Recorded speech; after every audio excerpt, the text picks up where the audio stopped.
ನಮಗೆಲ್ಲ ಅತ್ಯಂತ ಪ್ರಿಯವಾಗಿರುವ ಮಂತ್ರ ಶ್ರೀಧರ ಸ್ವಾಮಿಗಳ ಮಂತ್ರ ನಮ ಶಾಂತಾಯ ದಿವ್ಯಾಯ ಸತ್ಯಧರ್ಮ ಸ್ವರೂಪಿಣೆ ಸ್ವಾನಂದಾಮೃತ ತೃಪ್ತಾಯ ಶ್ರೀಧರಾಯ ನಮೋ ನಮಃ ಹೇಳುವಂಥದ್ದು. ಎಷ್ಟು ಸೊಗಸಾದ ಮಂತ್ರ ಅಂತಂದರೆ, ಗುರುಗಳಿಗೆ ಆರಾಮಿಲ್ಲದೆ ಹೋದವಾಗ ಕೊಟ್ಟು ಗುಣಪಡಿಸಿದಂಥ ಅತ್ಯಂತ ಶಕ್ತಿಶಾಲಿಯಾದ ಮಂತ್ರವನ್ನು ಗುರುಗಳೇ ಹೇಳಿದರು ಅಂತಂದರೆ ವಿಶಿಷ್ಟ ಅಲ್ವಾ? ಅರ್ಥ ಏನು ಅಂತಂದರೆ, ಶಕ್ತಿಯೊಂದು ವ್ಯಕ್ತಿಯಾಗಿ ಉಕ್ತಿ ರೂಪದಲ್ಲಿ ವ್ಯಕ್ತವಾದರೆ ಈ ಮಂತ್ರ ಹೇಳೋದನ್ನು ನಾವು ಗಮನಿಸ್ಕೊಳ್ಬೇಕು. ಆದರೆ ಕೇವಲ ಸ್ಥೂಲ ರೂಪಕ್ಕೆ ಇದನ್ನು ಮಿತಗೊಳಿಸಿ ವ್ಯಾಪ್ತಿಯನ್ನು ವಿಸ್ತರಿಸದೇ ಉಳಿದರೆ ಮತಿಭ್ರಷ್ಟತೆ ಆಗಿಬಿಡಬಹುದೇನೋ ಹೇಳುವಂಥ ಒಂದು ಜತನದೊಂದಿಗೆ ಈ ಮಿತಿಗೆ ನಿಲುಕಿದಷ್ಟು ತಾತ್ಪರ್ಯ ನಿರ್ವಚನವನ್ನು ನಾವು ಮಾಡಲಿಕ್ಕೆ ಇಷ್ಟಪಡ್ತಾ ಇರುವಂಥದ್ದು.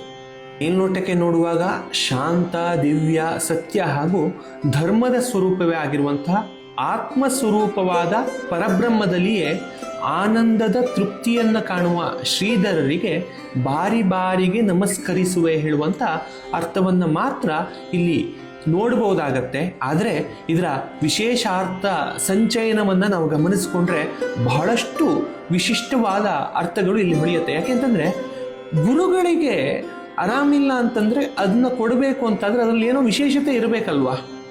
ಅಂಥದ್ದೊಂದು ವಿಶೇಷತೆಯನ್ನು ನಾವು ಗುರುತಿಸಿಕೊಂಡಿರುವಂಥದ್ದು ಹೀಗೆ. ಶ್ರೀಯನ್ನು ಧರಿಸಿರುವಂಥ ಶ್ರೀಮನ್ನಾರಾಯಣನ ಕುರಿತಾಗಿ ಈ ಮಂತ್ರ ಹೇಳುತ್ತದೆ ಅನ್ನೋದನ್ನು ಗಮನಿಸ್ಕೊಳ್ಬೇಕು. ಶ್ರೀಧರ ಅಂತಂದರೆ ಈ ಅರ್ಥದಲ್ಲೂ ಲಕ್ಷ್ಮಿ ಇರಬೇಕಾದದ್ದು ಹೃದಯದಲ್ಲಿ ಅಂತ ತೋರಿಸಿಕೊಟ್ಟಂಥ ಶ್ರೀಮನ್ನಾರಾಯಣನಿಗೂ ಹೃದಯ ಶ್ರೀಮಂತಿಕೆ ಹಿರಿದೆನ್ನುವಂಥ ಶ್ರೀಧರರಿಗೂ ಅಭೇದವೇ ಸರಿ ಹೇಳೋದನ್ನು ನಾವಿಲ್ಲಿ ಗಮನಿಸ್ಕೊಳ್ಬೇಕಾಗಿದೆ.